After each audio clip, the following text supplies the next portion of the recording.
ಈಗ ಆಚೆಗೆ ಬಂದೇಟ್ಗೆ ಇಷ್ಟು ಜನ ಇಷ್ಟು ಇದೆ ಇದೆಲ್ಲ ನೋಡಿದಾಗ ಅದು ಇದರಿಂದ ಆಚೆ ಬರೋಕೆ ಇನ್ನೂ ಸ್ವಲ್ಪ ದಿನ ಬೇಕು ಸರ್. ಅದೇ ಈಗ ಎಲ್ಲೋದ್ರು ಯಾಕೆ ಸೈಲೆಂಟ್ ಆಗ್ಬಿಟ್ಟು ಗಿಲ್ಲಿ ಮಾತಾಡ್ತಾ ಇಲ್ಲ ಅಂದ್ರೆ ಈಗ ಅದರಿಂದ ಆಚೆ ಬರ್ಬೇಕಂದ್ರೆ ಈಗ ಏನನ್ನು ಎಕ್ಸ್ಪೆಕ್ಟ್ ಮಾಡಿರ್ಲಿಲ್ಲ ಸರ್. ಹಿಂಗ್ ಇರ್ತದೆ, ಹಿಂಗೆ ಆಚೆ ಬಂದ ತಕ್ಷಣ ಹಿಂಗ್ ಆಯ್ತದೆ, ಹಿಂಗ್ ಇರ್ತದೆ ಅಂತ ಇಷ್ಟು ಜನ ಪ್ರೀತಿ ಹಿಂಗೆಲ್ಲ ಸಿಗ್ತದೆ ಅಂತ ಎಕ್ಸ್ಪೆಕ್ಟ್ ಮಾಡಿರಲ್ಲ. ಆಚೆ ಬಂದ ತಕ್ಷಣ ಈಗ ಒಂದ್ 4 ಗೋಡೆ ಮಧ್ಯದಲ್ಲಿ ಒಂದ್ 4 ತಿಂಗಳು ಇರ್ತೀವಿ.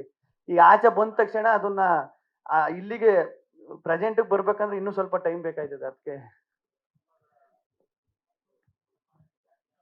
ಹಾ ಸರ್. ಹ್ಞೂ ಸರ್, ಮಾತುಕತೆ ನಡೀತಾವೆ. ಅದೇ ಈ ಈ ಕನ್ಫ್ಯೂಷನ್ನೇ ಈಗ ಈಗ ಆಚೆಗೆ ಬಂದ ತಕ್ಷಣ ಒಂದಷ್ಟು ಹಿಂಗೆಲ್ಲ ಬಂದಾಗ ಈಗ ನೆಕ್ಸ್ಟ್ ನಾನು ಯಾವ ಮೂವ್ ತಗೋಬೇಕು, ನೆಕ್ಸ್ಟ್ ಏನ್ ಹೆಜ್ಜೆ ಇಡಬೇಕು ಅನ್ನೋದೇ ಸಖತ್ ಕನ್ಫ್ಯೂಸು. ತಿರ್ಗಾ ನಾನು ಕರೆಕ್ಟ್ ಈಗ ನಾನು ಯೋಚನೆ ಮಾಡೋದು ಸರಿ ಇದೆ, ಈಗ ನನ್ನ ಮೈಂಡ್ ಸೆಟ್ ಕರೆಕ್ಟ್ ಆಗಿರ್ಬೇಕು. ಈ ಕನ್ಫ್ಯೂಷನ್ ಅಲ್ಲೇ ಪ್ರೊಸೆಸ್ ನಡೀತಾ ಎಲ್ಲ. ಹ್ಮ್. ಹಾ.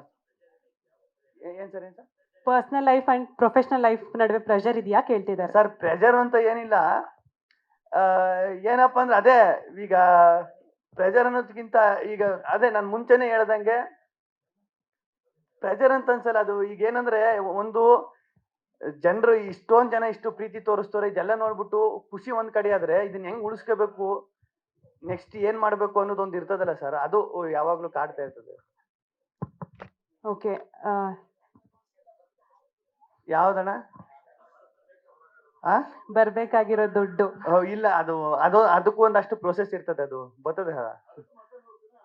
ಇಲ್ಲ ಇಲ್ಲ, 100 ದಿನ ಎಲ್ಲ ಇರಲ್ಲ, ಬೇಗ ಬರ್ತದೆ. ಅಯ್ಯೋ, ಅದನ್ನ ನಾನ್ ತಕೊಂಡಿರೋದು ನನಗೆ ಗೊತ್ತಿಲ್ಲ, ನಾನ್ ಜಮೀನ್ ತಕೊಂಡಿರೋದು. ಓಕೆ.